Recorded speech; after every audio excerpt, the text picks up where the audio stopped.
will hold up. Right. Hello there, folks. It is the 5 pillars of storytelling tonight. We have got the one and only Starmillion here with us. There he is, John Kaiser Roscoe. And you know what? We've had to scramble the jets a bit. We've had an internet outage. We've got the flashing red light of doom tonight on our router. We had to race downstairs, reboot it, and then John Starmillion got his. We thought, has he got the invite? You had got the invite via DM. Via the other DM, unfortunately, Brother Dio can't be here tonight, unfortunately. Greater priorities are his way, and sometimes you've got to go where the bread is, and that's just the way it is. Real life calls, and when real life calls, you've got to do it, man. You've got to do it, you know. So anyway, here's what we're going to do. We're going to just try and be as professional as we can and get back on that horse. Tonight, we think we're going to need a ladder to get on our big white horse, that's for sure, after falling off it. Here we go. Let's add to the stage a bit of this.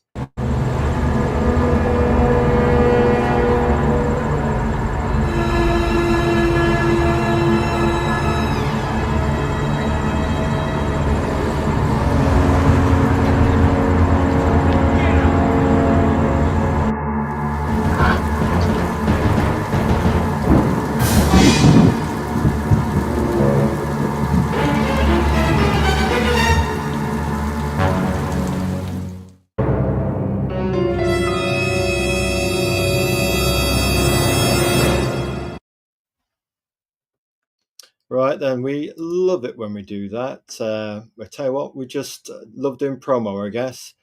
We've got the one and only Starmillion here tonight, and it's always a privilege when we have somebody who's a bit of a hero of ours in some ways. He's the Mega Olympian, a kind of champion of indie comics promo. Started his promo journey about the same time we started ours.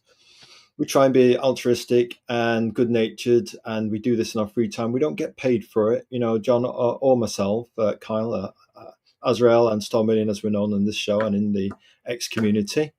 So we'll jump straight into it, and we'll say that indie comics, sometimes it's about rising up as a warrior, because the fight in indie comics has just begun. You know, corporation comics are doing their own thing. And while they're doing their own thing, we can do our own thing, and let's see if we can compete. And in many ways, with the thousands of indie comics we've looked at in the last few years, we've realised that actually, maybe we can compete. You look, there's some great books out there. There's Orium Saga. Of course, we're going to say that. We're slightly biased. We are biased towards the Tomb of Reckoning. Unfortunately, Brother Dio can't be here tonight, but we're going to program all the same as if it was. To us, Starmillion and Brother Dio are the yin and yang of indie comics, and got a great chance of breaking into our top 5, which only has Strange Haven and Blackstone Comics in it at the minute. There's 3 spots up for grab, and looking odds-on favourite for Orium and the Tomb of Reckoning to break into that top 5. Both winners of the 5 pillars of storytelling awards in this last year, or the last year 2024 awards. We've got somebody in the house tonight. Radio Stories. Hello. Well, hey. Hello there. Hello. Good to have you in there. So we'll say hello. Hello back. Hello, Radio Stories. Now, looks like you two know one another, Starmillion. Yeah, no, like we've been, like, I consider her a friend. Like, she dropped off X for a while, and then she came back with a vengeance. And she's been doing lots of drawing. Like, I think what was it? It was she had a short story that I backed on Kickstarter. So it wasn't an indie comic or anything. And we've done a bit of I don't have the voice for it, but we've done a bit of voice acting. Like, she's done, and no, she's a great person. And if you're not following her, make sure you are over on X, like Radio Stories now, and check out her YouTube channel. Check out her YouTube channel. So we've got a YouTube channel, Radio Stories now. We'll have to have a look at you on X, so we could perhaps go over there now. We're on X, and just see. Our window's looking a bit small at the minute, so we can search Radio Stories. Now, let's have a look at you. There we go. Yeah, yeah. I mean, yeah. Best thing to do, radio stories now. Feel free to follow us, and we'll just kind of, we'll kind of, we'll kind of, we've got some kind of music playing there. Yeah, yeah. So yeah, radio stories now. You can follow us. You know what I mean? We're quite harmless. You know what I mean? We're quite what we call it. You know, gentle souls. We try to be graceful, gentle, and generous with our time. You know, on Nice. social media, and I think Star Million's got the same kind of nature. You know what I mean? He's oh, here we go. She says, "I consider Star Million a friend. You've got the voice acting skills." He I has got voice acting skills. He's a good lad. We like his style. I appreciate that. I don't Yeah, feel the same, but no, it's every time we've done anything together. Honestly, it's I just have a great time with it, and it's always something I wanted to try. And like, yeah, it's honestly, just go check out her YouTube channel. Honestly, it's got some great stories on there, and believe well, I know she was reading War of the Worlds recently. I don't know if she's going to do her own production of it. She should, but I can't. I've got so much stuff going on at the moment. My brain is a bit all over the place, so I do I apologise know what if you mean. It's, anything's not it's the right. hot British weather. We're not used to it. It turns your brain into kind of like mush, doesn't it? You know what I mean? Yeah, And yeah, I radio need to stories hold now. I back. mean, yeah, it sounds like she's one of those community kind of ladies. You know what I mean? That we get in the indie comics community. It's nice that sometimes corporations get a bad rap for not having enough women kind of represented. But you know, in indie comics, there's no barrier now if women want it. You know what I mean? And we celebrate it. The days of going in a comic shop, anybody wearing black and looking at your daggers if a woman comes into a shop, those days are long gone. They're decades gone. So Comic shops are take just happy for anyone to walk in there yeah, nowadays. well, To be yeah, fair, just to get the money. yeah, Like, I mean, Page 45 in Nottingham has got a very progressive approach to comics in general. The super stuff's at the back, the cosmopolitan comics, for indie comics from all over the world at the front. It looks like Dillon's or Waterstones or Borders. You can actually just, it looks like a bookstore that any mature adult of any age range can just walk in and get something that is recommended by the pioneers at Page 45. As we say, probably the best indie comic shop in the world, you know? So we would say, you know what I mean? We would say, you know, oh, well, here we go. She saying registries now. I could spend 2 hours in a comic shop. Do you know what? If we go in Page 45 in Nottingham, we always feel guilty because sometimes we go out of the shop without buying anything. We've had a habit of doing that because we know when we start, we're going to need a mortgage, a bank loan, and then bankruptcy is going to follow. And then, you know, who's going to pay the mortgage if we go bankrupt, you know? So we always feel guilty. But we finally, after years of doing that, we just went into Page 45. We're in Nottingham on business. I think last month was it, and basically we had a day out. You know, we don't get to Nottingham often, the Middle Kingdom as we call it, and we just went in. And there's a lovely guy there. You know, he knows his comic stuff, and it's like we said, sellers, just sellers, everything you think's best. I want your point of view, and we like salespeople that actually put their head on the chopping block and don't prevaricate and go, well, you know, we're not sure. It's up to you what your taste is. But no, if you go into a car place or a comic book place, we want something to sell us, you know. And we just got sales blood coursing through our veins, and we try and only use our powers for good, honest. You know, we try and be nice in the indie comics community. You know, yeah, and it basically he sold us about 10 or 12 books, and then when we ended up doing a promo video, we haven't actually posted it yet, where we've actually looked through all the books while having a mocha chocolate, but nowhere near like what's his name, the guy that does a really good Adam, what's his name, that does really good promo videos. He goes in, does all the tours, all the comic shops around America. What's his name? Adam, what's his second name? He's done a few comic books actually. We found Kickstarter, but he does. We'll have to link him here. He does great promo work. But yeah, I understand radio stories now. Spending time in the comic shop, we hours could pass, and then our blood sugars would get low. And then we need something to eat or mocha. So we like comments like that. Well done for getting involved in the chat radio stories. Now we appreciate that. Now let's do our intro because we do like to do a bit of intro. The five pillars of storytelling live. Star Million. It's Azrael talking to Star Million and would have been Brother Deal, but real life has come a calling. It's Sunday, the 13th of July, 6 p.m. Greenwich Mean Time. We're looking at the books of Orium and Tomb of Reckoning. And there we go, to profile shots. We squeezed them in there side by side, and actually had to move our name up and put Starmillion Brother Dio. Things to do with layout, you know what I mean? We get used to doing things. We say please like, comment, and subscribe. It's just like an X follow. You just log in and follow. Every follow we get, whoever follows us tonight, could be 150. So there's a bit of prestige for you. Could be 150, and you'll get. If you do that for us, Radio Stories Now, we'll absolutely follow you back. Just give us the link to your channel below in the comments, so we can actually go to your channel and subscribe you back. Yeah. Just a thought. If you want to follow, we call it the power of one. Every follow counts, so that we can shine a brighter light on people like Starmillion. All those followers, they do count. Right then, host introduction. Hello there. Welcome to the 5 Pillars of Storytelling Live, where we talk art, comics, movies, games, and toys. I'm your host, Azrael, and my secret identity is Kyle Prometheus, storyteller, artist, promoter of indie creators, indie comics, and we're doing our bit for the indie comics community to do a bit of growth. It doesn't have to be about us. It doesn't have to be about anybody. We can all get involved. It doesn't have to be a big 2. There can be a big 1,000. There can be lots of little thousands of people. There are thousands of indie creators out there in indie comics in our humble experience of the last 2.5 years. And, you know, there are more, even more beyond our Saronic Eye that we have not heard of. People like K-pop Funky, who she gets, she's the killer queen of indie comic promo. She gets crits from all over the world. We've wondered where she gets them from, because half of them we've never heard of. Some of we have, of course, but she specializes in pushing people over the line when they're just short of that funding gap to take their Kickstarter to the finish line. Right, our style is universal. We can be watched by creative families, creative adults, and the creative younglings. Our motto is to listen, to learn, and to share. Our inspiring quote is, comics are an international language. They can cross boundaries and generations. Comics are a bridge between all cultures. Quote from the legendary Ozumo Tezuka.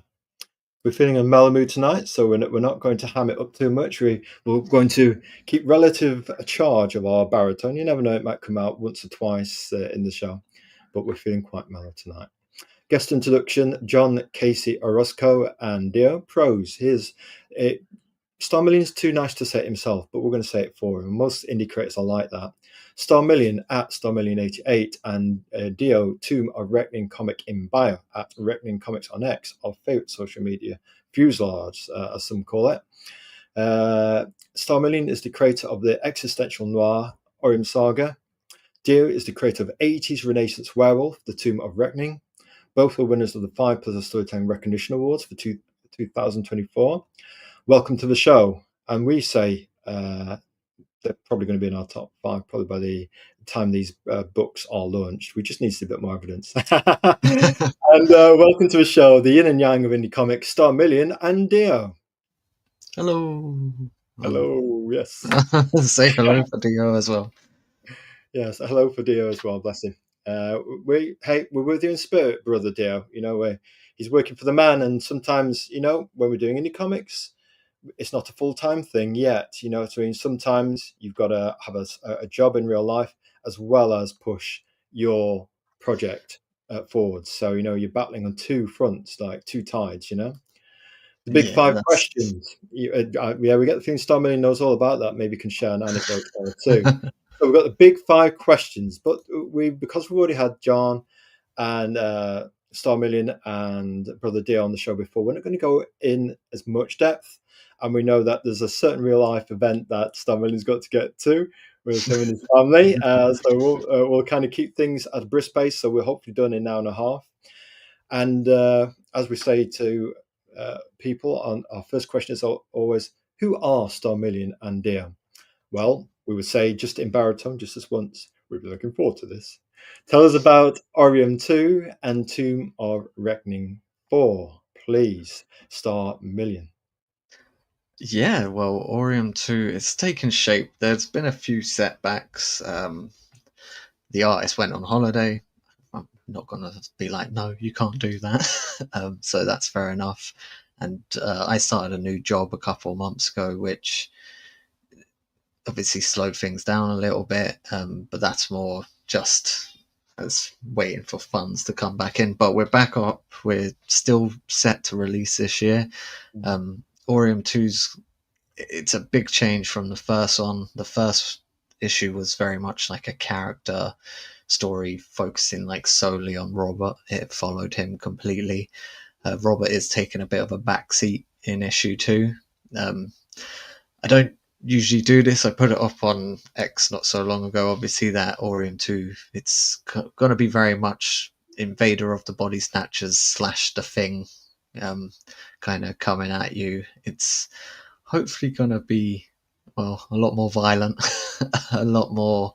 And a lot more answers, because I know in the first one there was a lot of questions, not many answers. So we're going to answer some, but um, unfortunately, as every kind of creator, as soon as you've answered some questions, there are more questions that have been asked. So it won't tie it all up. There's 2 more to come after this, but yeah, it's all about, we're focusing more on Orium itself and a little less on Robert this time. So hopefully anyone who found it a little bit confusing in the first one will be just as confused in this one. But in Yeah. the questions that have arisen in the first one, there will be some answers in the second one. Radio Stories now is like us, basically. I'll be backing Orium 2 for sure. Number 1 was fantastic. We feel absolutely the same. It was a landmark, existential noir. Love that comment. And we'll be right there with Radio Stories now, actually, in the backing of 2 as night follows day. Absolutely, unquestionably. It's one of those absolute dead certs for us. We have a consideration list. We kind of bypass that and say it's a given, and we just feel very strongly about it. Just sometimes from the very first issue, you can tell when something's just right, absolutely nailed on, and Orium Saga's got it. And what we like as well, Radio Stories now, I don't know if you feel the same way, but we like the fact there's this debate in indie comics, probably in comics and pop songs and movies, how much exposition you give. Do you explain things on the magic wheel? We go round and round explaining, and you've got 20 minutes worth of exposition, or do you credit your readers with having a brain and kind of figuring in the gaps for themselves? So we call it ACE kind of storytelling rather than ABC storytelling. We think Orium Saga is ACE storytelling, where the reader gets to fill in the gaps themselves, rather than ABC storytelling or 1 3 5 as opposed to 1 2 3. We credit. If we were doing a comic, we'd be inclined to do it a lot like Starmillion is doing with Orium Saga. And then the whole point of buying the next issue is that it gives you more jigsaw pieces of the puzzle. And isn't that, we feel that's more rewarding if you kind of roll out the story over 3 or 4 issues. Then those people want to eat the story one go and find out everything all at once, can buy the trade, But if you want to have a sense of surprises and organic mystery in your life, then the pamphlet approach of buying comics in terms of 1 2 3 1, gradually the answers come to you. We feel that's a more rewarding experience, but that's certainly the way we read comics growing up, that maybe the next issue provides an answer. If it's a kind of follow-up story, then do you want everything in life all at once? If you're that impatient, then maybe what happens is sometimes the richness of life is lost in getting everything maybe too soon. We don't know, we're just speculating there. But glad you're going to be backing it, Radio Stories now. We certainly will be. I'll put here just great support for Star Million She's a radio great support of just stories. like Yeah. the Well, creators. we do like ladies in the chat. Sometimes we're banking Makoshi in the chat. We've had different people in the chat over the years, and that K-pop Funky sometimes comes in to show a face with a fellow promoter, and it's nice when we have that. I'll put nows instead of news. There we go. Big smile there. No, we appreciate when people get support. It's about that little bit of support. It makes the journey worthwhile for a creator. They still need to hear it. We might think it, but do we say it? So anyway, let's go to the next.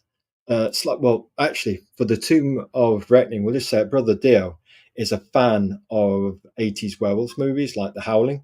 So basically, his journey of Tomb of Reckoning 1 2 3 and probably 4 is about this kind of almost black ops conspiratorial government story, possibly with a bit of an alien intervention in there, in the background, and this werewolf called Murphy, who doesn't take to being pushed around by the government, and then things start to get really heated when the Black Ops, without being spoilery, try and take Murphy into custody. That's when things really start to go down. So if you haven't checked out Orium Saga 1 and Tomb of Reckoning issue 1, we recommend that you do so. Orium Saga number 1, issue 1, is available on Global Comics, free to read. Is that right, Starmillion? Yeah, it's over on Global Comics, yeah, and along with all the other Bent Box comics over there, so it's well worth a check out. And if you don't like Orium, there's going to be something at Bent Box for you to check out. So it's He's very definitely, modest to say that. He's very modest to say that. But we consider, naturally slightly biased, we consider Orium Saga to be the flagship Bent Box comics book, and Starman's too modest to probably agree with us. But I have to say, we had the proprietor of Bent Box Comics, the wonderful Chris. Did you have on? a wonderful Chris, on the show a couple of weeks back, and he was selling the book. Was it Refuge? And that Yeah, it's the what a current lovely book that one. is. We back that, to me. And so they have very, we call them quality books. Where if you buy Orium, you're going to buy the rest of the range. If you buy Refuge, you're going to buy Orium. You know what I mean? Because they're all bespoke in terms of their quality. So That's what drew me over to them. Just like you got Blossom Artificial. There oh, we've got a Blossom, lot.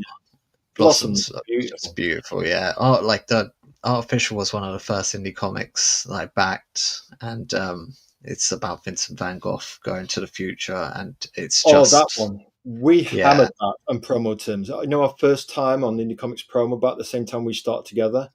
We yeah. absolutely hammered that like a rash. We're all over it like a rash, artificial, and it was very kind of them to actually send us the alt copy. The propaganda Oh, edition, their where it was black propaganda and white copy, with the yeah, rainbow spot colors. Oh, come on! yeah. I was just like, It's, oh, I want to do that. I want it's to put a just right. We splash of all want to do color in that. it. Of course we do. You know what I mean? So Oh, yeah, you know, Refuge yeah, looks great too, and that Blossom, we want to get hold of that. You know what I mean? We don't mind getting in touch with our gentle side here at the Five Pillars of Storytelling. We know we're quite gentle folks. We're quite humble. We don't always get it right. You know what I mean? Today we accidentally mispromoted some of his posts because sometimes we like to put our own spin on things. So what we accidentally kind of split the post up of thinking, oh, we'll link this to this classic this classic movie. But sometimes creators, quite rightly, if they post something in the way they want it doing, they perhaps want it left alone, and you just either like or make a brief comment and just leave it as they editorially intended themselves. You know what I mean? So even though we do it for free, we do try to credit the creator always and try and represent them as best we can. But sometimes we just very occasionally get in the way of our own promo efforts. You know what I mean? So yeah, Refuge does look great. It really does. It does. We're certainly having a yes. We're just putting here in the chat actually. We've backed Refuge. Spell it RE on our keyboard isn't playing very nicely. We don't know if we've got some grunge underneath there from the years. We don't eat or anything over it, but just over time, dust and osmosis stuff, the ambience of life gets in there. So we back Refuge because we like it. Yeah. Yes. So anyway, so let's do big 5 questions number 2. What do Starmillion and Brother Dio, as we affectionately dub him, create? Elevator pitch. Tell us about Orium 2 Starmillion. We've just air landed in next to your convention table at a big San Diego comic convention, or maybe one convention in Scotland, seeing as comic conventions are no longer London based. There used to be one in London, that was it. Nowadays, you're getting local cons all over the regions. Even Scotland's held there's quite a few cons. So if yeah. we were at It's a con, no. It's I was just agreeing with you. It's like I don't really go on Facebook much, but everyone that I do follow on there is generally like different about different conventions across the country. yeah, I've went to one or two up here, but they are the much smaller ones, and mm. there's not many indie creators there. There's usually one or two, but I haven't taken that step yet. I think I need a bit more. Uh, Yeah. merchandise before I can kind of Yeah, uh, perhaps so. What kind of merchandise you think about? The old T-shirt and mug? oh, just more issues. um, More issues, a few maybe a few different stories as well. So be a while, but I'll get there eventually. So Do you know in the yeah, last show you mentioned about putting 3 issue 2 and 3 together, and we thought if you want more issues, we'd just our own preference rather than having one big issue 3, we'd like you one big issue 2 and 3 together. We from our own point of view, we prefer 2 and 3 together, and that would give you the more issues for you to take to the convention, perhaps. But that's something obviously for you to consider. We don't issue edicts on this show. We just offer gentle thoughts. You know what I mean? And it's up to you what you think, I guess. yeah. No, I considered putting two and three together for a while, especially when I had a delay already. I was like, oh well, should I might as well just delay it for a bit longer to bring out like a bumper issue. But at the same time, like I'm only 5 pages away from actually getting issue two finished, and So then you might it's as well just go with 2. yes, finish up the lettering. Any generally any of the money that I make on the Kickstarter is used for just getting the product out to people. I tend not to overprice anything. I keep shipping down as low as possible, even when it heads over to the States, just because I had quite a few heading over there, and the shipping costs have only increased. So my main thing is always like I want people to read it. So it's like woohoo! It's just getting that to a point where it's easy and manageable for people to kind of get their hands on. So yeah, I do it because I want to tell stories. Like so, I'm not here to. I see there's always continuous arguments on X. Like if you want to make comics, this should be your job. It's like, oh, well, I've got 2 kids and like rent to pay, so I need Yeah. an actual job at the same time. And hopefully one day I can sit there and be like just writing comics, and that's the dream. But yeah, but my elevator pitch for Orium 2, I'm terrible at elevator pitches, even if I need to do it uh, for work. I'm more of the well, I used to be when I was a touch younger, the strong silent type on the side and let other people approach me and then trying to sell something. Um, but yeah, Orium 2 is basically Invaders of the Body Snatcher crossed with the Thing. We're picking up immediately after issue 1 left off. Becca is essentially going on a rampage and will be making her way into a village and tearing through that very quickly while Robert discovers some of the secrets of his past, which has kind of been kept from him. Yeah, I don't want I won't go too much further because I do have that ability to just say more than I probably should to take away the mystery of it all. No, that's all right. You can gently describe it. You can be a strong, silent type at convention, let people approach you, and then you can give people what you've got. For us, if we do it in 1 word, we're going to go for existential. If we go for it in 2 words, we're going to go for existential noir. If we're going to go a little bit further than that, like 5 words or beyond, we'd take on board a bohemian song and say, "Is this the real life, or is this just fantasy?" Perfection. And it does explain that diagonal vision, and that's what Orium's got, a diagonal vision. Are you going straight ahead with Orium? It's almost like a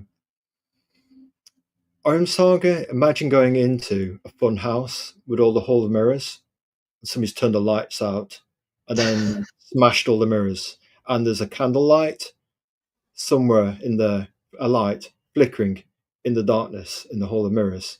So can you trust which direction you're going in? And maybe Robert feels a bit like that, the main character from 1.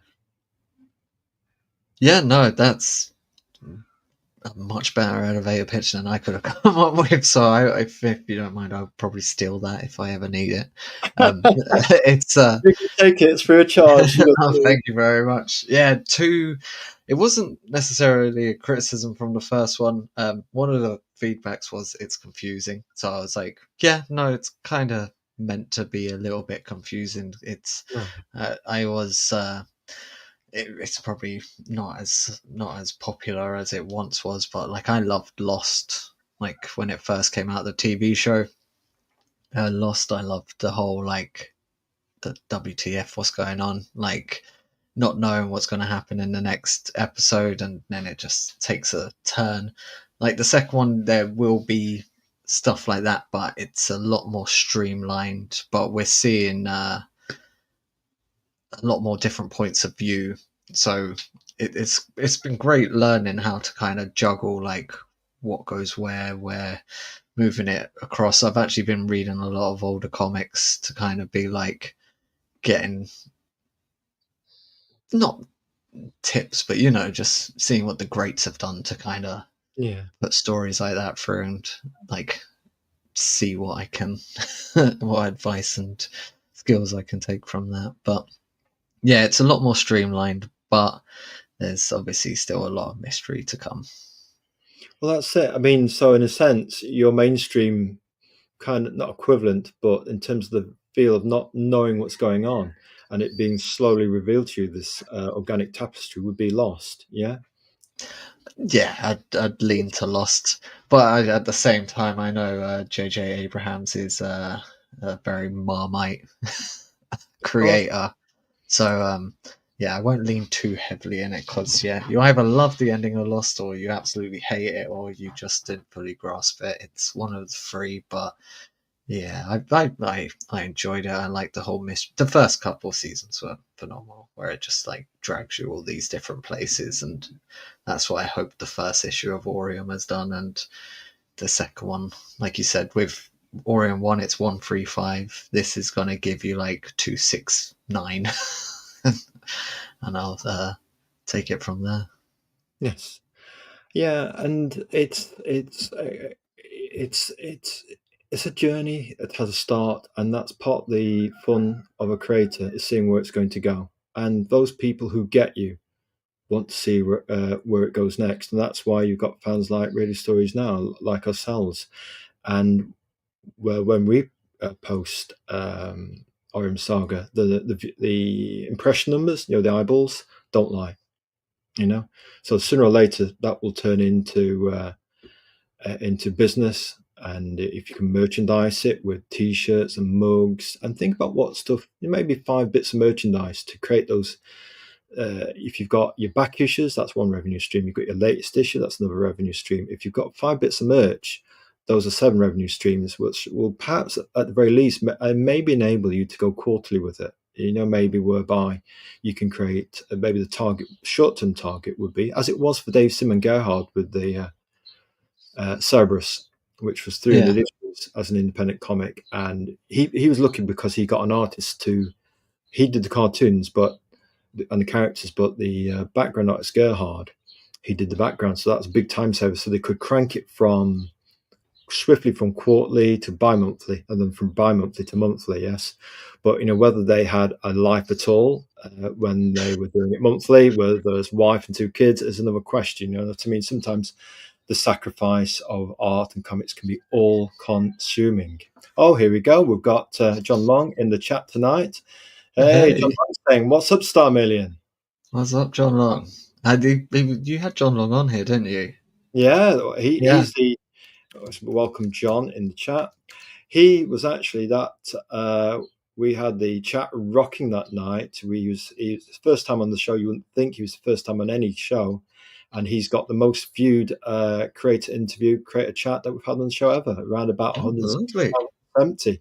Before that, it was Peter Sameti on around about 70, 75, 82 views. And yes, John came along and brought his army with him, his family, his friends, his wife, and shows you that with a small, faithful team and a family behind you, rather than thinking you're some crazy guy that goes to the man shed to do this thing, this weird thing. Yeah, those days have long gone. People now get comics are very trendy. That everybody wants to create a comic these days, and that's the power of current technology. That's allowed people. We're not saying indie comics are easier than they ever have been, but the power to do so is within our grasp. You know what I mean? If you're going to produce 28 pages of art, that's probably still as difficult as it was when Gary Spencer Millage was doing Strangehaven. To do 28 pages of art is not, it's not easy, perhaps for your artist or for Brother Dio. You know what I mean? So So we've just Yeah, I can't draw to save my life, so yeah, no, but I'll sit here and letter. I enjoy lettering. I getting so better at that. yeah, and that's the thing with a small team is actually you can double up on the job, so you're not having to pay 7 people to do the work. If you can actually absorb some of the cost by being the creator, writer, and letterer, and you've got your artist who's the artist, then maybe you've got your wife who's the editor. A bit like John's got his team, whereby he's the creator and the writer, yeah, and he's got his artist, and he's got his wife who's on the counts and editing. So you basically got a 3 man, 2 man and 1 woman team, you know, 3 person Yeah, team. And similar with you, you've got basically what sounds like a 3 person team, which keeps costs down, like a low gate team, yeah, a very intimate team. yeah, Julio, and the editing I had. I just gave it to my wife. My wife's good at English. I'm terrible at English, so I was like, "Okay, check for grammar, spelling issues." She did that. Then I sent it over to Chris over at Bentbox.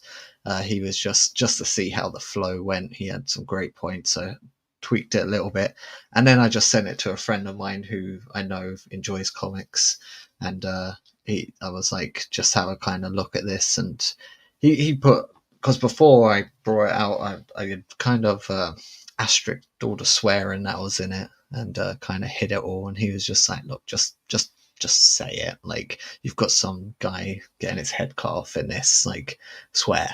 Like so, I was like, "Yeah, Well, yeah, I mean, Radio Stories is saying it. That this is what we feel really. The closer you can get to a solopreneur model, or a small team whereby they're kind of helping you lift the load, you know, off your shoulders, or pushing that Sisyphean stone together, where you've got somebody on that shoulder, somebody on that shoulder, and you down the middle.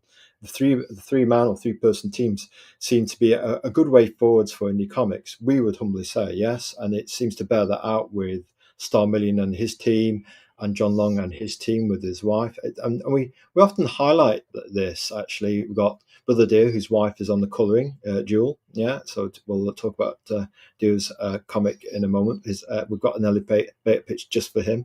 And we've obviously got Starmillion. You know, he's got his wife on editing. He's on the lettering and the writing and the concept.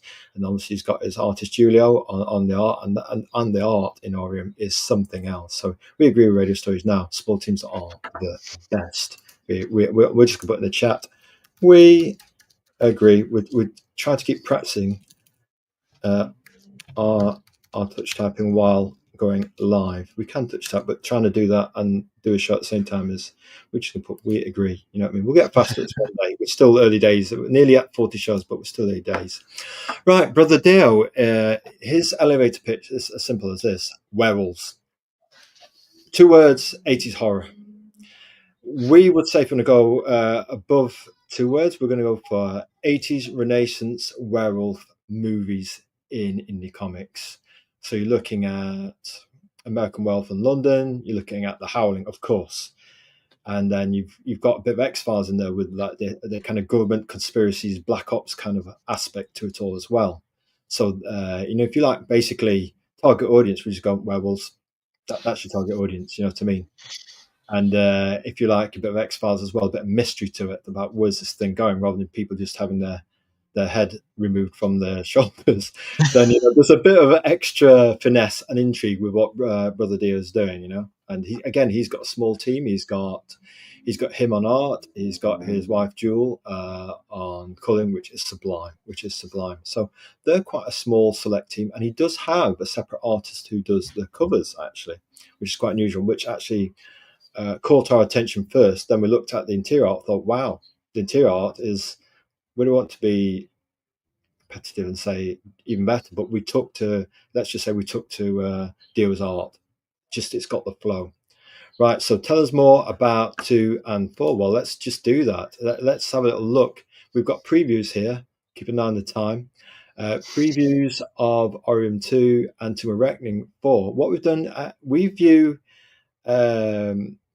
Starmillion and Dio as the yin and yang of indie comics. They have that parity of power. You know what I mean? And you've got Noir with Orium Saga, and then you've got this kind of 80s movie vibe, which we call the flow, with Brother Dio's Tomb of Reckoning. Yeah.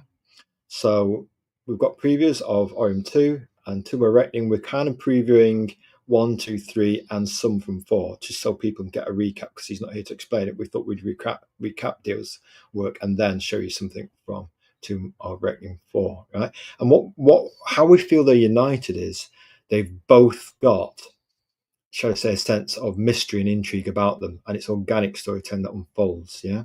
So, Starmillion, tell us about this first interior page, please. So yeah, this is just a small panel from. It's introducing one of the newer characters coming into it. She's going to play a major role, actually, once Orium's finished. She's actually going to be someone who is in the next series after the 4 issues of Orium. Her name's Grace, and yeah, there's a lot to her, and she's a lot older than she looks. And by the time we see her again, she'll be even older. But yeah, it's I just needed to add a bit more to it, and this was a story that I had ages ago about like a kind of like a governess, and she's gonna be taking on that role through it. But yeah, I just thought it looked really cool when I was writing it. I was trying to describe it to Julio. I was like, so we want this, and then I don't know how he does it.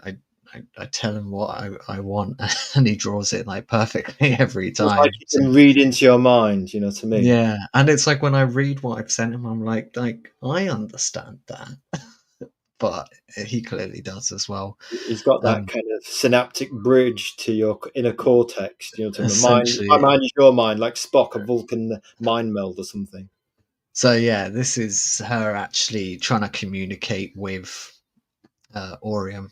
Like, so it gets very dark very quickly after that moment. I was going to share the whole page, but like I said, it was a criticism I got on the last one where they're like, you didn't show enough on the Kickstarter, and I was like, I know, but like the whole point of it, like, yes, I love my story, but like one of the main selling points I really do feel of the book is the art by Julio, and I feel like if I give too much of it out there, people will just kind of be like, Take it for granted. okay, yeah. Whatever.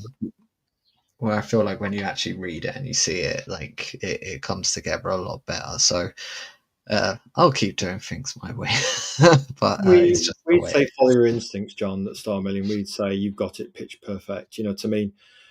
Some things you build for the long game, and your story is building for the long game, and we feel that's the sophisticated route to take, and the justified one in your case. You know what I mean? The results speak for themselves, and we like here the kind of light and darkness, the duality of people, men and women. You know, there's duality between the angel and the devil. We kind of get mixed up and can't quite remember which one is talking to us. You know, we have to be careful about taking advice from either shoulder. We After this week we've had, you know what I mean? Everything that could have gone wrong this week, I think has. It's just sometimes, you know, you can mean well when you communicate, but then you end up with your foot in your mouth and you think, what did I say? What was I doing? You know what I mean? Your common sense takes a bypass for a second. You don't mean any harm, but, you know, sometimes, you know, as guys, things come out wrong and then, Yeah, I'm right there. Like my foot ends up in my mouth a lot more than I feel like it should do, but it gets there somehow. And but it's never obviously malicious or anything like that. It's no, just no, no. I blame general stupidity on my part. But yeah, no. We're going for the goofy and stupidity in our case. You know what I mean? We're quite benevolent, but, you know, sometimes it just doesn't stop people getting upset with you if you say something wrong, or you don't mean it that way, but it just comes out along as that. Bleh, you know, it just, what can you say? You know, Yeah. So just a it's guy. funny you mentioned obviously the devil, because when I'd made like a very small like TikTok video. I don't really do TikTok. I just like that you can kind of make a video on there pretty easy using different things. And Yeah, the song actually that I used for it was that it's I'm not going to even attempt to sing them. So that will be another day. Once maybe we have a few drinks and we do this, I'll try sing for you. But Keep it it's together live on stream with a few whiskeys. That sounds like a recipe for success, doesn't it? and it was the woman. She's singing a song called "Me and the Devil."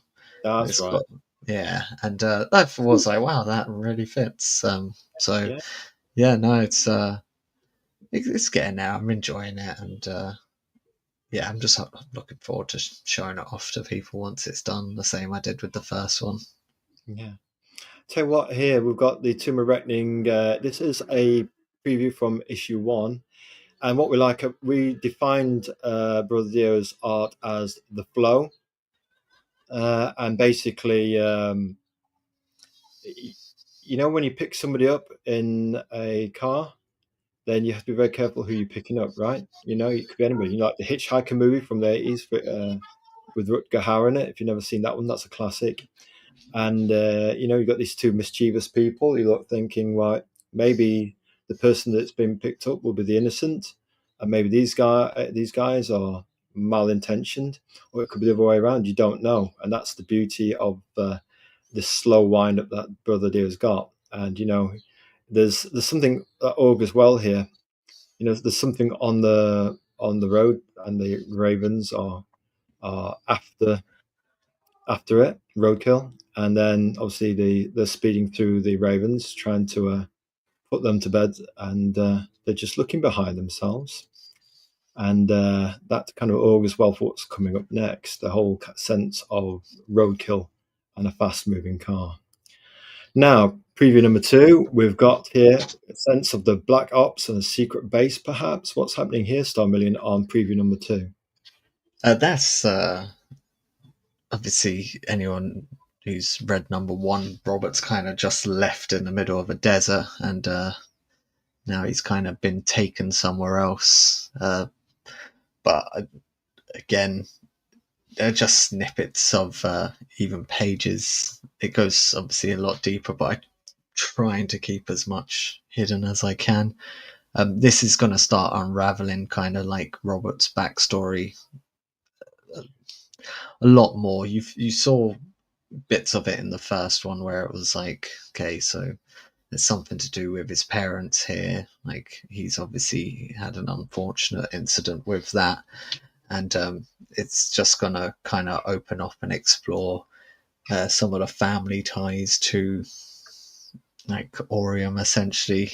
Like that's like none of this is like obviously none of it's real, but like I tried to think like what people can kind of relate to and connect to, and obviously this image, I'm sure someone out there relates to them, but I've never been in a helicopter nor a house that big. I've seen one, No, but I've never been in no, one. doesn't either. Apart from visiting country houses Yeah, in there, but we've never been in a helicopter just yet. No, I haven't had the urge to hang around with our black ops, uh, secret covert government forces. We're just not part of that club just now. no, not yet. Not yet. Yeah, I don't have that influence yet. But no, so yeah, it's all building up essentially. But at the same time, though, I want to tell this big, crazy, mystery, grand story. I always feel like linking it back to possibly things people can relate to, whether that's relationships with their parents, with partners, and without getting too down the rabbit hole. Like I always, whenever I think of like the universe, I always feel like the universe can be explained by looking at smaller things on Well, Earth, essentially. So that's what I'm trying to put into the comic, where it's you can take issues with parents or partners or friends and whatever those issues may be. There's a whole host of issues, and then kind of relate it into here. So just to try to make people cry or laugh or just feel something. That's all I've kind of ever wanted to do with the stories that I tell. I'm just like, right, if I can make you laugh, cry, shocked, anything, like that's all I want to do. Like I got some good feedback on the Carol, the short Christmas one I did, and just kind of gave Yeah, away for free. Like a lot of people were like, "Oh, wow, I like this," and just the twist and this and that, and kind of the relationship. Though very, it's a very brief comic, only 4 pages. It's something that I try. I always want to. That's all I want to do. I just want to make people feel something. Not that people don't, but like yeah. that. That's the little thing on my shoulder that basically just says make them feel. And if I can do that, then I've done well. And if I can't, well, I'll try again. So yeah, Yeah, if it doesn't happen, you can always go again. But with the Christmas column, it did happen again. And if you can tell a story in 4 pages with a twist, and with darkness and with storytelling in the panels, and it weaves its dark mystery and then gives you that emotional twist and that emotional vibe. All about the vibe, isn't it? Storytelling, and if it can give you that in 4 pages and then a twist on top to kind of like knock your block off, then you've done your job as a writer. So if you can do it in 4 pages, people say that, don't you? If you can tell a comic, uh, learn your trade by doing it in 4 or 8 pages first, and if you can do it in 4 or 8 pages, then you can go to 16. Then you can go to 24 pages, and almost like story beat it, from 4, 8, 16, 28, 32, whatever it is you want in terms of pages. yeah. That's. I'm sure he wasn't the first to say it, but that's when I first started kind of being like, oh, I want to make something. I started watching Matt Garvey, and obviously on his YouTube channel, and he always said that he was like start with 4. Now I didn't start with 4 because the idea I wanted to start with 4 because I wanted to send it over to the Future Shock, um, but at that time I didn't know anything about how to do it. This was like 10 years ago, and the story I wrote just kept getting bigger, which is Orium. So I was just like, oh well, I'll do 4 issues. Mhm. It's almost like 4 pages and then obviously because of how okay in terms of like what other people have done, it's not up there, but like I think we sold like I think it was like 110 120 like issues of Orion 1, whether that be digital or just purchases, like single issue ones. Radio Stories picked up 10 of them and gave them out to friends, which is fantastic. But that counted as like one sale, um, like on Kickstarter. So, like, to have that many 120 people back it, I was like, wow, like, that's pretty good. And I'm hoping, obviously, to get more. But if not, on issue 2, that's fine. Like I just want to get the story out there. It's not like I'm in a rush to get to the next story, but like at the same time, I don't want to start focusing on something else. So I get Orium done, and Orium continues after. It's just going to be in a very different time setting, and Yeah. I think I might need to. I don't want to find a new artist, but I feel like I'm keeping Julio from the rest of the world. No, I think you keep a hold of Julia as long as he's up for it. If he's your dark twin on this, then keep hold of him until you can, at least until you finish issue 4. Then you can reappraise and then see if it needs a new artist. It might be that you and Julia are up for the next 4 issues, and you can take to 8, so you'll have a double trade paperback. You know what I mean? And that, I mean, some people are stuck with knots, even though they're more slow and more deliberate because they like the vibe. But sometimes creative teams have changed things out for a faster artist, you know what I mean? And then for a following trade or a following issue. But it sounds like you and Julia are, we'd say, a dark dream team. That's how we describe both of you. Yeah, no, like as soon as issue 1 was done, I was like, "Hey, I've got 3 more of these. Like, are you Of happy to stay on board?" And he was like, "Yeah, of course." Like, course. um, I don't know if like I've never actually spoken to him like verbally. It's all via like messages on Well, done my messages then. She haven't spoken to him yet, actually verbally. It's just done. artists can be a bit like that. We can be very in our own little time and space universe thing. We can sometimes be. Well, I know he's Italian, so I don't know if he just Google translates all the messages that I send It to him, might which would do. be even more impressive. Yeah, it might like, do. It might but yeah, no. At some point, I did say to him like, oh, like when it's done, maybe we should do like a stream, kind of to talk about it. And he was like, I don't really do that, and I was like, oh, that's fine. Like, but yeah, no, I would be happy to stay working with him, because do. even with the Carol, I was just like, hey, like this is just a random 4 pages, like away from that, we're still doing Orium. Like, you up for it? And he was like, yeah, send them over. Send them over, and he sent them straight back. And I was like, cool. Hmm. Tell you what, let's have a little look at preview 2. Here we've got the Tomb of Reckoning. And this is where things get a bit more X-Files, as we hinted at earlier, whereby there is a bit more of an extended cast, just like there is with Orion. For the Tomb of Reckoning, I think it's issue 2.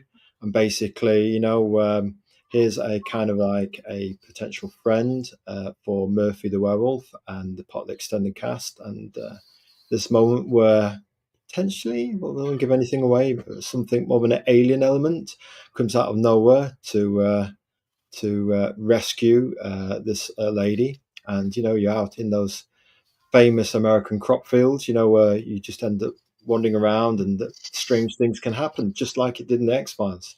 So we think this is where the ambience and the mystery that Brother Diaz got a mastery of that intrigue of, like yourself, that slow wind up that you had in the 80s movies. And then there'd be the boom moments whereby, you get that emotional gut punch, yeah? And what we like here is obviously Jewel, his wife's colouring is absolutely sublime. There's that lovely, as dark and existential as Orium is, where we like on Noir. We do like Jewel's colouring for the Tomb of Reckoning. You can see here the colouring. That's beautifully cut. Like, is she a colorist, or is Yeah, she? yeah, She is, yeah. yeah. Like, it's just amazing. Like, I because when I try to put my hand to what you're doing about like promoting people via YouTube and stuff, I actually did Tomb of Reckoning, the first issue, a long time ago, well, about a year and a half ago now, and I was so impressed with like all of the pages and the ones that I loved. That first page, I remember seeing that one before with the car, but this is like, I love that, like the glow from the ball, and Yeah. it's And like it even puts the shadow on the bubble, which is just like such a sweet little touch to it.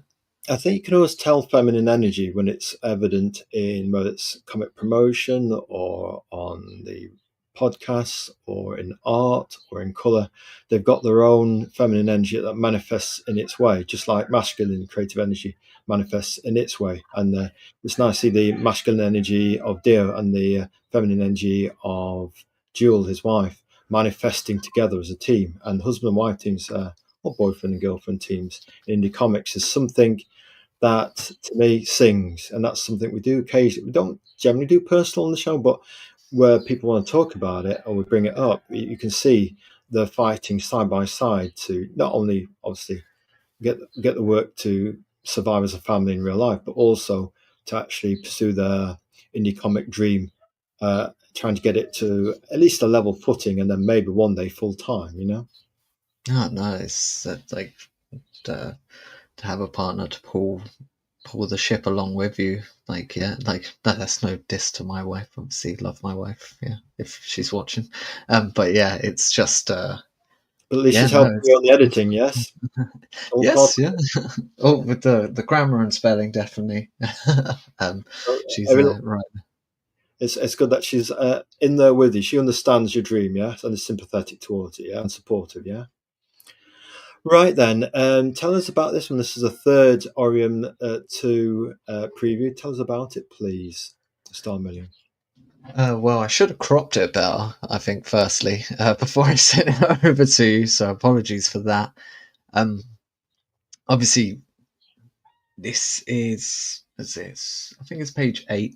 Um, and this is the first time we see Robert again. He's in the first page, and then he's actually not again in it until the 8th page, because, like I said, he is in it, but this issue is just not so much about him, and it's just why are these two helicopters kind of looking for him. And though you can't see it right now, obviously in the bottom panel, you do have Grace there right in the middle, um, of like a small unit.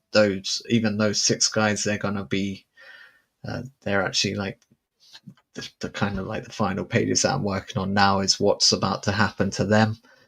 Um, but yeah, it's just a bit of like, add a bit of mystery to it, kind of. It's like we know what's happened, but with the footprints, and then obviously the helicopters kind of Yeah. brushing away the footprints. Like that was my like little, not homage, I guess, but my little Jurassic Park like thing. When, what's his name? It's John. It's not Alan, is it? No, because he's Grant Allen.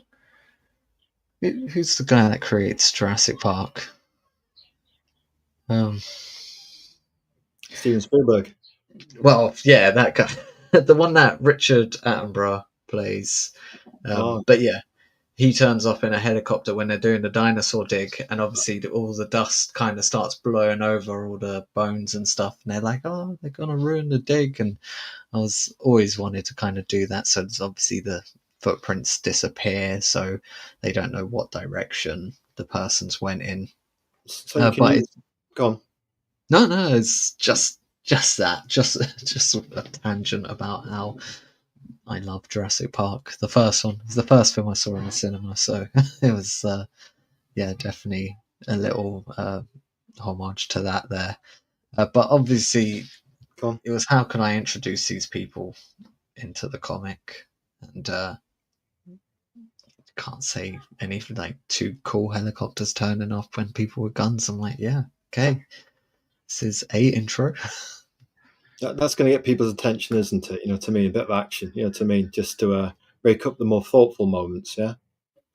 Essentially, yeah, I think like how I mentioned Lost earlier, it's like I see things very much through a TV film vibe.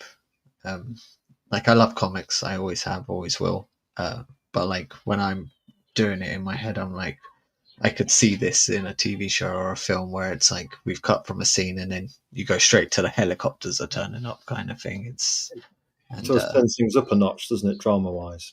essentially, yeah. Like we don't hang around too much here, but we do obviously in the panel just before that we showed of this.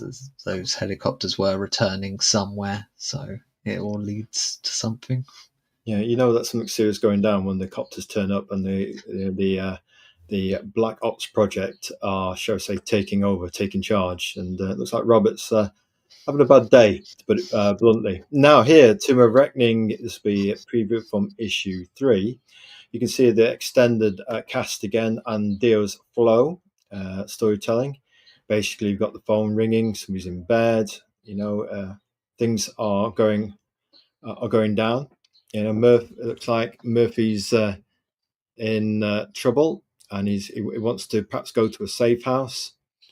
And Sarah, Maureen's friend, she's sort of saved my bacon butty, and she's happy there in the back of the pickup truck or close by the phone using a payphone. A bit of a rarity these days, but that kind of goes back to the 80s vibe in a sense, when you had payphones and people didn't have mobile phones. It's we like that romance of this particular approach of storytelling here.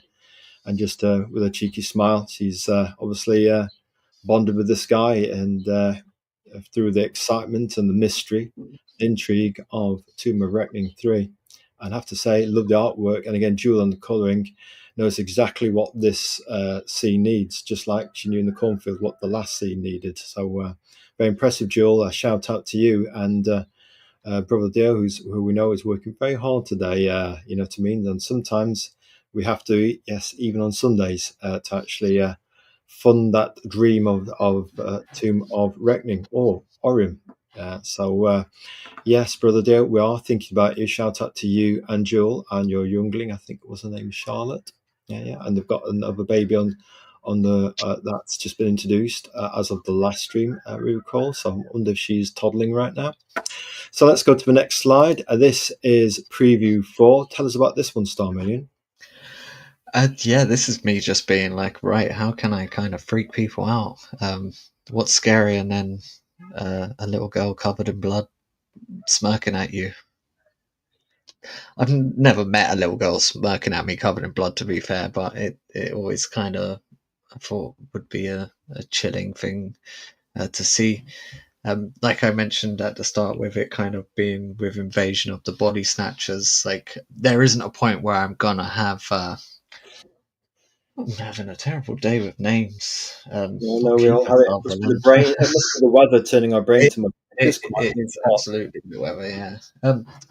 Donald Sutherland. I don't know if you've seen Invasion of the Body Snatchers, Oh but yes, you, it's classic. yeah. So Facial. obviously, like I'm doing my very best not to have like the Oh Donald yes, the classic. pointing. Yeah, like I really You want to know get. you want to do it, Starmillion. I really do. I want to get it in there, but I'm like, oh, like it's that 2 on the nose. Um, Essentially, like I said, this issue is going to lean a lot more on Mm, kind of Orium spreading.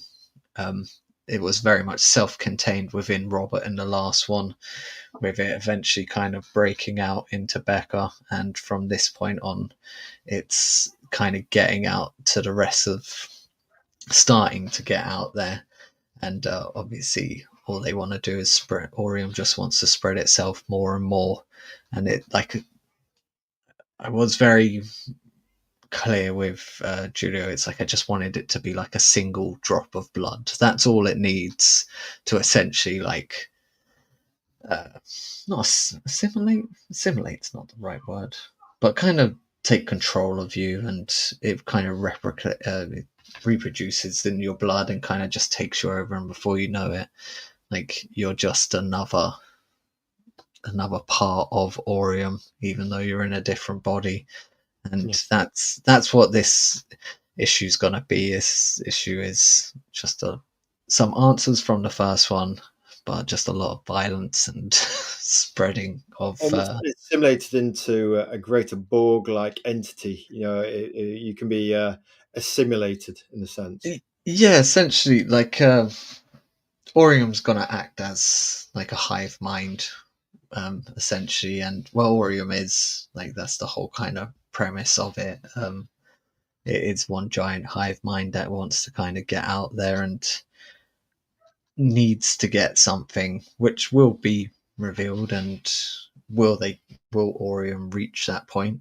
Well, you'll have to wait and see. But like I said, we're gonna be after the 4 issues of Orium, we're jumping back to Greek mythology times, and then we're jumping right to the future once some bad stuff's happened to planet Earth, and it's like there is a much bigger story here, but obviously Orium Saga, this first 4, like you don't have to read any further, but there will be a lot more to it, and Mm. yeah, no, this is I just thought let's make her as like creepy as possible, and Yes. like I said, I want to make you feel if she gives you nightmares, that's you feeling. So I'll take Yeah, that as so well. you've got that kind of character that can actually bring those feelings out. Once you've got a killer character like that, go with it, run with it, giving those spots of black blood, you know, that kind of noir blood kind of thing going on. It's and the slightly uh, strange occult stare as well adds to the unsettling effect when somebody stares at you like that. You know what I mean? With in the darkness, if you had that coming towards you with the lights turned out and a spotlight, you think, hang on a minute here, it's time to get out the house. I know it's my house, but I'm getting out the house. You know? Yeah, no, like, this is where part of the story personally like just falls down a touch, where like I thought if once I finish it I might get it colored, like Yeah. just have the whole, well, what will it be once it's done, like 130 something pages, um just maybe have it all colored, um just so like because essentially Becca's eyes they're meant to be like silver, Obviously, it's quite difficult to do silver in black and white, but at the same time, they're very bright compared to a normal Yeah. set of eyes. Yeah, I'll tell you what, a colour edition for the trade makes perfect sense once you get to issue 4. That allows you another revenue stream. Those people who haven't seen it in colour can get the trade paperback, and it gives them a different value concept, doesn't it? A different value storytelling proposition with it all in colour. Who we got here in the chat tonight? It's Crenshaw, FAO. Hello, gentlemen. And we'll just say hello, Crenshaw, in the chat. Hello. Oh, Crenshaw. I think the earlier time tonight has caught one or two people out because we normally go out at 7, but needs must today. We want to we need to have our guests on our show, but sometimes we have to just bend time and space a little bit to help them out and sometimes to help us out, but also if we can help the guests out, we will do. Hello, Crenshaw FAO. Right, there you go. And here we go. Radio And that stories. is much appreciated. There, Azrael. It's not obviously to bring too much into it, but yeah, I don't need that bad juju for tonight. It's already hard enough. We're glad you're on the show. I'll tell you what, after last week, we've had We'll Take You being on the show at 6 o'clock. I mean, it's just with Dear not being able to make it as well, and different things happened this week. We thought, crikey, it's almost like sometimes things go with you, and sometimes you have a bad week and you wonder what's going on. Think the communication doesn't happen, things you organize, things don't happen right, and it's just the way it is. You got to roll with it sometimes, so but we're just glad you're here as the mega Olympian professional as you are. And we've got Tomb of Reckoning issue 4 preview here, where it looks like things are taking, as much as there's a kind of a Black Ops science approach here uh, to Orm Saga. In the Tomb of Reckoning, it looks like there's almost a kind of arcane element to Tomb of Reckoning 4. You can see here there's axes and skulls, and you get a sense of people being, is this a crypt, or an actual tomb, as in the Tomb of Reckoning, So there's lots of questions here. While Jules' colouring is appreciated, Master Dio has left this particular page in noir, and you can see it looks very intriguing in black and white. No, So that really does, yeah. And there's so much detail in the little bits. Oh, thank you. got to read Orium on Global Comics. Good book. Looking forward to more, says Crenshaw. Lovely jubbly. Thank you And very here we got much. Crenshaw again. No need for colour on Orium. The art is fantastic. Thank you very much. I'll put thank Yeah, you for Julio the is an comment. amazing guy. Like, Yeah, Julio's work speaks for itself, doesn't it? Really. Yeah. oh, I'm forever grateful for it. That, like, yeah, I can't sing his praises enough. And every time I get a new thing, I leave a review on his page, and I'm just like, it's amazing. Just hire him. But then at the same time, I'm like, oh damn, maybe I shouldn't say to hire him. But He'll get too busy. scalp hunts him, you know what I mean? We understand that. We understand that. You can be, it's nature of the game, you know what I mean? Loyalty, if he's sticking with you and he's loyal, then obviously loyalty goes a long way in indie comics and in life in general, you know what I mean? Loyalty goes a long way in our book. Absolutely. But yeah, Right, here we'll just put soon with a final taster of Orium 2 and a werewolf picking up a car in Tomb of Reckoning 4. Tell us, Starmillion, anything you can about this mysterious page. It's almost got the invasion of the body snatchers there in the top panel. yeah, this is where it kind of kicks off. The actually, I was so tempted to share like the page after this, but like I've shared it with Chris over at Bentbox because he gets all the pages He gets all the goodies. pretty much, yeah. So I don't keep anything back from Chris, but the page just after this, I kind of feel like is probably one of the best pages from the 2 issues. But this is just kind of like the standoff where it begins. Becca's ended up at this town. Obviously, the deformed gentleman just behind her there was the first of the victims to fall to Orium, and as you can imagine, the gentleman at the top, well, they're soon going to be standing right there alongside her. But yeah, no, it's I just really love this. I love the like. I didn't even suggest this to Julio. He just does it because he's incredible. I like the different angles, the slanted angles of the two of them. Yeah, the Dutch Um, camera angles looks very good. We like that. yeah, and It's not being pretty strange.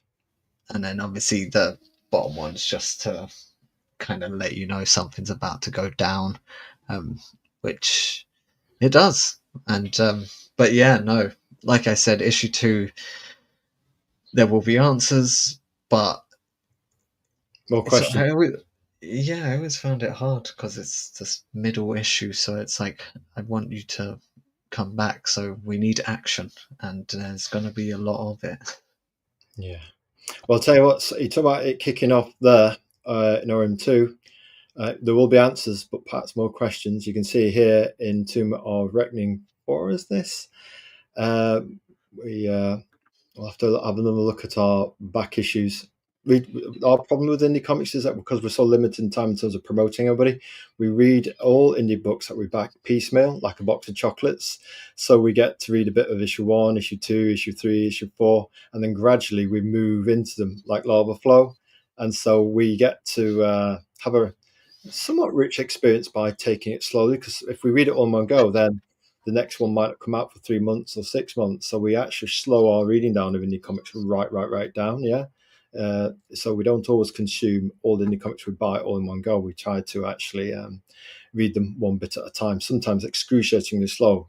But our next thing for the 5+ storytelling is to maybe do reviews and get a bit more on the front foot to actually reading it, saying what we think, and then move on. And perhaps there won't be reviews in the way that Crenshaw does them, but perhaps more in saying just we like the vibe of this, the art's pretty cool. Not so much a review as in held to some kind of lofty standard, but just saying just how we feel about it and why we've acted it more than an actual review. Because when it comes to reviews, nobody's quite got the Richard Burton je ne sais quoi like Crenshaw and the way he nails it in a minute. ABC, classic Hollywood, begin, middle, and end script. Right then, let's move swiftly on because time is approaching and we haven't got many minutes left. Got about 5 minutes left. So, will I like Orium 2 Starmillion? Who's it for? Essentially, if you can hear my kids screaming in the background, like they are safe. They're just having fun. But Cool. yeah, I know you'll like Orium too. I Oh, think if you liked Orium one, you're gonna like Orium two, if not more so. Like I if said, you like The it Lost, if you do like Lost, you should also like Orium just in general. And I think my storytelling, except when I give you a mystery box, I will like to resolve that yeah, sooner rather than later. I won't make you hang around. Well, for issue I'm 4. not gonna lie, Orium 2's almost like a. By the time it comes out, it'll probably be like 18 months after Orium 1. So apologies for that, but I am just one one man, and One-man team, essentially, yeah. So that's yeah, it. You're a solopreneur, and to me, you fight to get out there. And we admire you for doing it as a one-man team, essentially. And you've got Jewel alongside you, and he's taken his time to produce the best art he can. So, and you he know, is, yeah. So and sometimes it's better to have it like that, distilled rather than rushed and compromised. So that way, this will be your first one, then people will buy the second one. The second one might get even more sales, and then it might give you even greater momentum to go into the third, and it might crank up the kind of like the schedule just a touch. To me, when you see the results are in, can be galvanizing. but yeah, that's well. As soon as issue one was I think that's part of my hindrance. I think we touched upon it last time I was on, where it was like I want to make sure that the comic's completed before I even put it up on Kickstarter. I know there's a big to and fro of that is should be the way it should be done, but I've seen so many people get burnt from backing something and then the book's Mm, just not come. I don't want to add to that because the indie yeah, comics community is in a it's always a delicate balance of it. Like one yeah. thing can kind of blow everything off. I don't want to add tim like any like firewood to that. So No, I'm just it like, can be a bit like that. Life can be like that. You can be delicately balanced. You can just say the wrong thing, or you can mean something quite altruistically, but if somebody takes it the wrong way, then you're not in charge of how somebody else takes what you say. To me, you can be well-meaning, but somebody can take it the wrong way, and then before you know it, things aren't so delicately balanced, which is a shame, really. But Yeah, I saw a few things blow up over like ridiculous comments. I was just like, I don't understand. But me and you, we don't we don't get into that kind of don't get into muddiness trauma. of it. No, I'm no, just no. here to see great comics, and people share great comics with me, and I'm getting what I perceive to be a great comic, and I know many other people think it's good. So I'm just going to keep doing what I'm doing. Who will like it? People who like Lost mysteries, people that don't mind a bit of violence, especially if a child is committing the violence. I know that can be touchy, but Yeah, um, we have kind of painted it that the child isn't having the violence upon them. The child is committing the violence, just to make that clear. But yeah, no, it's everyone that's over the age of 15. I would which say. is great. I You will think so? put Yeah, I will put like my kids are 10 and 7. I'm not gonna let them read it yet. Like we'll Not wait just till they're a bit older. bit Yeah, old. When they join the teen club, they can perhaps read yeah. that book. But when my youngest can sit through Harry Potter and not get scared of like Dementors and stuff like that, then I'll be like, "You're getting there." My oldest would probably be fine with it, and he reads a fantastic level. So but yeah, my youngest, he's still reading Dogman. But it's good because, like, I know obviously there's a lot of issues. Well, people have issues with Dogman, but the way I see it is, oh, my kid's reading a lot of comics, so it's only a matter of time before he goes over to my comics and he's like, oh, let me read one of yours. Ah, thank you, John. Yeah, nothing but love for Orium. Absolutely, we'll put here. We agree. Right? Yes. Look, we say, Starmillion, stick to your guns. You must be doing something right. We agree, John.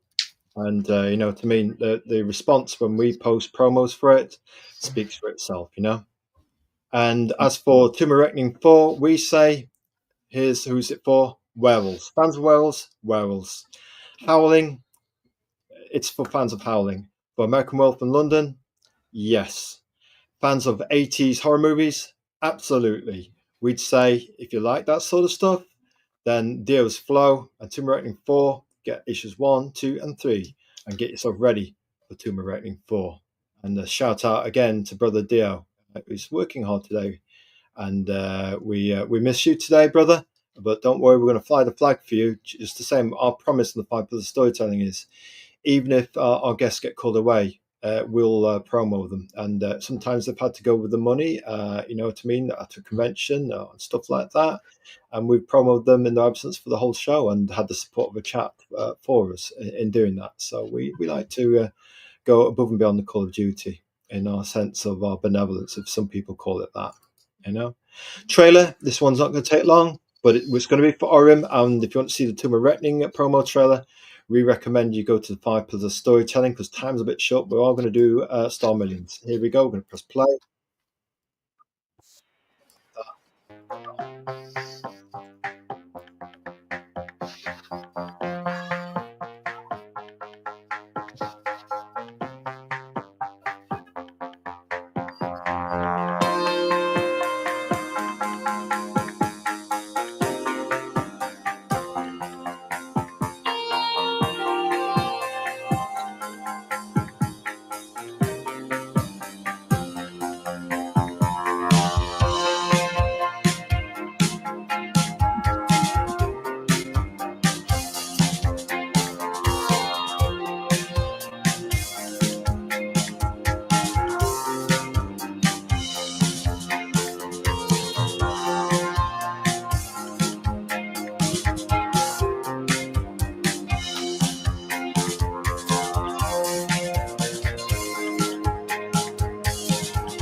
Right, we like a bit of that. Now, we are going to press on quickly. We've got, tell you what we're doing there. We've got a roll over there for another one of our videos. Right, look, we're going to move on through these because if you want to know what the why do you love indie comics, go to our previous Star Million stream, and John will tell you exactly in that stream why he loves indie comics. Also, what advice he'd give to aspiring creators. So we kind of recommend you go to our Do it. for Just that. do it. Just do it. Just do it. And what superhero would he be? Well, you need to go to that stream to find out. Of course, those 3 questions that will give you the answer. And the bonus questions, well, we kind of know from what he said what the plans are for Orium and what Tomb is in terms of going forwards. There's going to be an Orium 2 and there's going to be a Tomb of Reckoning 4. We recommend you buy the back issues and then you'll kind of want to buy Orium 2 and Tomb of Reckoning 4. That's our recommendation.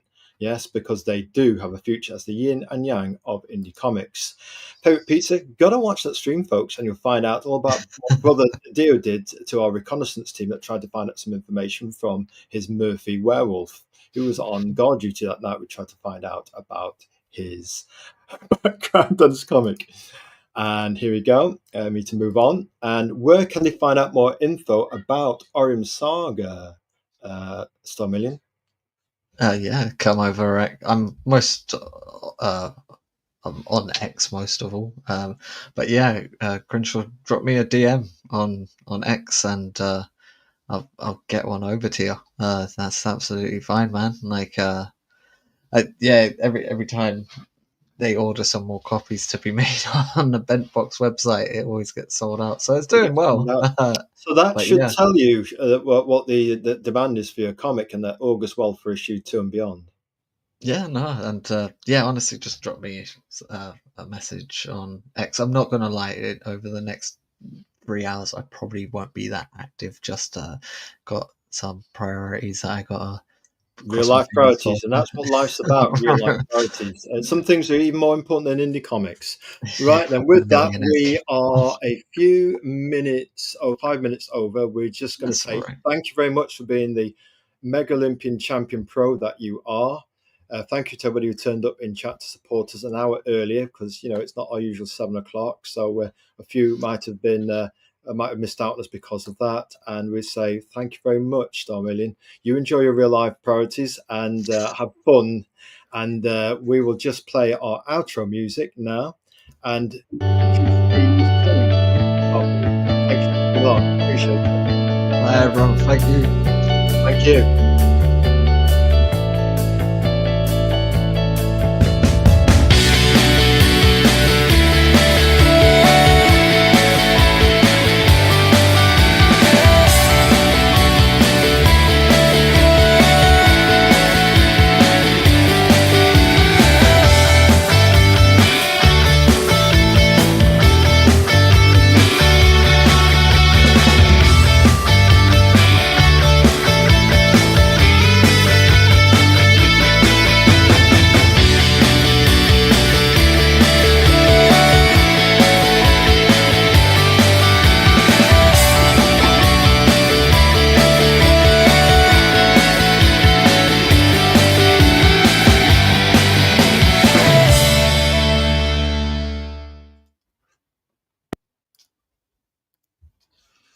Right then.